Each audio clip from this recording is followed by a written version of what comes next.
Student next topic है URL. ठीक है, आई थिंक यूआरएल सब जानते होंगे, लेकिन आपको ये नहीं पता होगा कि वो पर्टिकुलर जो हम वर्ड यूज़ करते हैं दैट इज़ कॉल्ड यूआरएल। ठीक है, जब भी हम कोई वेबसाइट डेवलप करते हैं तो वेबसाइट को एक नाम दिया जाता है। ठीक है, नाम क्यों देते हैं? क्योंकि कोई भी यूज़र है जो उस पर्टिकुलर वेबसाइट को विज़िट करना चाहता है वो उस वेबसाइट को उसके नाम के थ्रू विज़िट कर सके। ठीक है, हम अब क्या होता है कि जो हमारे ब्राउज़र होते हैं, ठीक है, ये नेक्स्ट टॉपिक ये जो टॉपिक है नेक्स्ट लेक्चर में हम कवर करेंगे ब्राउज़र क्या होते हैं। पर जैसे गूगल क्रोम है जो या इंटरनेट एक्सप्लोरर है, ये क्या कहलाते हैं? हमारे ब्राउज़र्स वो सॉफ्टवेयर है जिन पे हम क्या करते हैं, हम अपने इंटरनेट को चलाते हैं। ठीक है, हम इंटरनेट के थ्रू डिफरेंट वेबसाइट को विज़िट करते हैं। हम अपनी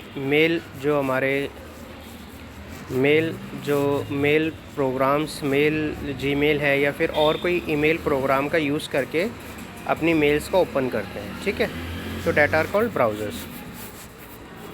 अब इसमें क्या होता है कि हमारे पास यूआरएल का मतलब क्या होता है? एक ब्राउज़र में एक टेक्स्ट बॉक्स होता है जिसे हम कहते हैं यूआरएल बार। ठीक है, यूआरएल बार का मतलब क्या होता है? जहाँ पे हम वेबसाइट का नाम लिखते हैं, जिस पे भी पर्टिकुलर वेबसाइट पे विज़िट करते हैं। ठीक है, उस वेबसाइट के नाम के अलावा और भी उसमें कई चीज़ें होती हैं। ठीक है, तो उस पूरे के पूरे जितने भी यूआरएल बार में जो वर्ड आते हैं वेबसाइट के नाम को इंक्लूड करके, ठीक है, मतलब वेबसाइट के नाम के अलावा भी कई तरह के और वर्ड या सिंबल्स यूज़ होते हैं, उस पूरे के पूरे जो लाइन को या पूरे के पूरे जो एक कंपोजिशन ऑफ वर्ड्स होता है that is called as URL. ठीक है, यूनिफॉर्म रिसोर्स लोकेटर कहते हैं इसको। ये एड्रेस होता है डॉक्यूमेंट्स का। ठीक है, it is a global address of documents and other resources on the world wide. ठीक है, ये एड्रेस है यूआरएल बार। तो सिंपल क्या हुआ कि किसी भी वेब पेजेस है या वेबसाइट है उसके एड्रेसेस को क्या कहते हैं? हमें यूआरएल कहते हैं। ये यूआरएल जो वेबसाइट का नाम है, जो यूआरएल है, कहाँ पे लिखा जाता है? ब्राउज़र में एक टेक्स्ट बॉक्स होगा, यूआरएल बार कहते हैं, वहाँ पे इसको लिखा जाता है। ठीक है, एक एग्जांपल देखते हैं यूआरएल का, जिसमें है https फिर कॉलन है tutorialrepublic.com फिर स्लैश करके html tutorial फिर html url.php। ठीक है, ये क्या है? यूआरएल है। इस यूआरएल में आपको तरह बहुत सी चीज़ें दिखाई दी। एक जगह लिखा हुआ था https, एक जगह है फिर www.tutorialrepublic है, इनके बीच में हमने स्लैश यूज़ कर रखा है, बैकवर्ड स्लैश है। ठीक है, इसके बाद स्लैश है, फिर दोबारा फिर HTML ट्यूटोरियल है, फिर स्लैश है। ठीक है, तो एक यूआरएल सिंटैक्स में डिफरेंट कंपोनेंट होते हैं। इसको देखिए यहाँ पे, इसके जो कंपोनेंट हैं वो स्कीम होता है, होस्ट होता है, फिर पोर्ट होता है, फिर स्लैश पाथ है, फिर क्वेश्चन मार्क क्वेरी, ये सब है। एक को ज़रा हम आसान भाषा में समझने की कोशिश करते हैं। ठीक है, देखिए स्कीम नेम तो क्या होता है कि हमारे पास क्या होता है, इंटरनेट को चलाने के लिए कुछ प्रोटोकॉल का यूज़ होता है। प्रोटोकॉल आप इस तरह समझिए कि प्रोटोकॉल एक तरह के इंस्ट्रक्शन है, गाइडलाइंस हैं जो इंटरनेट को चलाने में हेल्प करते हैं। जैसे क्या एग्जांपल है? HTTP है, HTTPS है, FTP है, ये सारे क्या हैं? हमारे प्रोटोकॉल हैं। ठीक है, अब क्या होता है कि जो हमारे पास प्रोटोकॉल होता है इनको हम स्कीम कहते हैं। ठीक है, ये इसमें जो स्कीम नेम है या प्रोटोकॉल नेम है ये यूज़ करते हैं। इसमें आपने देखा होगा कि जैसे HTTP है, ऊपर वाले एड्रेस में आप देखेंगे क्या लिखा होता है? HTTPS और फिर क्या है? कॉलन और 2 स्लैश। तो ये बिल्कुल मतलब ये एक फॉर्मेट है जिसमें आप चेंज नहीं कर सकते, जैसा लिखा वैसा ही लिखा रहेगा। प्रोटोकॉल को चेंज कर सकते हो, HTTP की जगह HTTPS आ सकता है या FTP आ सकता है, बट ये जो कॉलन और स्लैश है, डबल स्लैश, ये रहेगा हमेशा। ठीक है, आपने एग्जांपल देख लिए होंगे HTTP, HTTPS, FTP।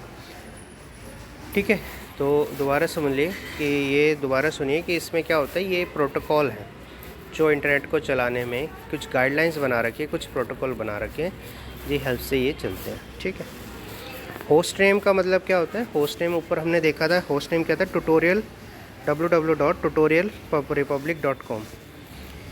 ये क्या है? जो हमने वेबसाइट का नाम होते हैं उसे होस्ट नेम कहते हैं, जो हम लिखेंगे अब, ठीक है। इसके बाद आपको पोर्ट नंबर होता है, ठीक है। पोर्ट नंबर क्या होता है कि हम क्या होते हैं, हम अलग अलग एप्लीकेशन यूज़ करते हैं। जैसे हम कभी मेल ओपन कर देते हैं, कभी हम इंटरनेट को चलाने के लिए वेबसाइट ओपन कर रहे हैं, तो इन अलग अलग एप्लीकेशन के कुछ पोर्ट नंबर होते हैं। जैसे वेब चला रहे हैं, वेबसाइट है तो HTTP पोर्ट यूज़ होगा, अगर हम ईमेल यूज़ कर रहे हैं तो SMTP पोर्ट होगा। तो सबके अलग अलग पोर्ट नंबर होते हैं, तो ये पोर्ट नंबर हम देते हैं। जैसे HTTP का 80 है, तो जो ये आपको दिखाई दे रहा होगा कॉलन के बाद पोर्ट है, तो यहाँ पे 80 आ जाता है, ठीक है जी। पाथ का मतलब क्या होता है कि जैसे हमने किसी वेबसाइट को विज़िट किया, ठीक है। अब वेबसाइट को विज़िट करने के बाद हम किसी उस पर कोई वेब पेज था, उस पर हमने क्लिक करके उसको ओपन कर लिया, तो वेबसाइट के बाद जो बाकी एड्रेस आएगा, यानी ये जो वेबसाइट का नाम और उसके स्लैश के बाद जो एड्रेस आएगा वो क्या कहलाएगा? पाथ। पाथ किसका? उस वेब पेज का जहाँ पे हमने विज़िट किया है। क्वेरी स्ट्रिंग क्या होता है? क्वेरी स्ट्रिंग क्या होता है कि जैसे बाई चांस हमने लॉगिन कर लिया उस वेबसाइट पे, ठीक है, तो जब हमने उसको लॉगिन किया तो लॉगिन करने पे हमने क्या किया हुआ कि यूज़र नेम और पासवर्ड उसमें भरा, ठीक है। यूज़र नेम भर लिया और पासवर्ड भर दिया, ठीक है। तो क्या हुआ कि अगर आपका यूज़र नेम और पासवर्ड सही है तो वो वेब पेज ओपन होगा, अदरवाइज़ नहीं होगा। तो उस केस में क्या होता है कि हमारे पास जो वेब पेज है, जो क्वेरी स्ट्रिंग है, क्वेरी स्ट्रिंग ये चेक करती है कि या फिर इसमें हमारे जो यूज़र नेम है वो और पासवर्ड जाएगा किसमें? क्वेरी स्ट्रिंग में, चेक होने के लिए आगे, ठीक है। फॉर्मेट आइडेंटिफायर एक ऑप्शनल है, तो इसको आप इग्नोर कर सकते हो, यहाँ से हटा सकते हो। बट इससे पहले जितनी चीज़ें थी वो सारी मैंडेटरी थी। जैसे स्कीम HTTP है या HTTPS है। इसके बाद होस्ट नेम, होस्ट नेम का मतलब क्या होता है? वेबसाइट का नाम, वेबसाइट का नाम हो गया। इसके बाद क्या होता है? आप कौन सी एप्लीकेशन यूज़ कर रहे हो, जैसे मेल है, ईमेल यूज़ कर रहे हो या वेबसाइट कोई चला रहे हो इंटरनेट, इस तरह की। पाथ का मतलब मैंने अगर किसी वेबसाइट पे जाके किसी पर्टिकुलर वेब पेज को विज़िट किया तो उसका पाथ या उसका जो एड्रेस होगा वो हमारा क्या कहलाता है? पाथ कहलाता है। जैसे इसमें आप देखोगे ऊपर पाथ क्या है? HTML ट्यूटोरियल, ठीक है। होस्ट नेम के बाद HTML tutorial/HTML url.php, तो पूरा का पूरा क्या कहलाएगा? पाथ कहलाता है। क्वेरी का मैंने बताया आपको, अगर आप कोई यूज़र नेम भर रहे हो, पासवर्ड भर रहे हो, तो वो जाता है, ठीक है, क्वेरी स्ट्रिंग में, और वो फिर आगे जाके चेक होता है। तो URL का ये पूरा का पूरा टॉपिक यहाँ पे ख़त्म होता है। URL बेसिकली एक पूरा प्रॉपर सिंटेक्स है, वेबसाइट के नाम होता है, इसमें अलग अलग चीज़ें होती हैं।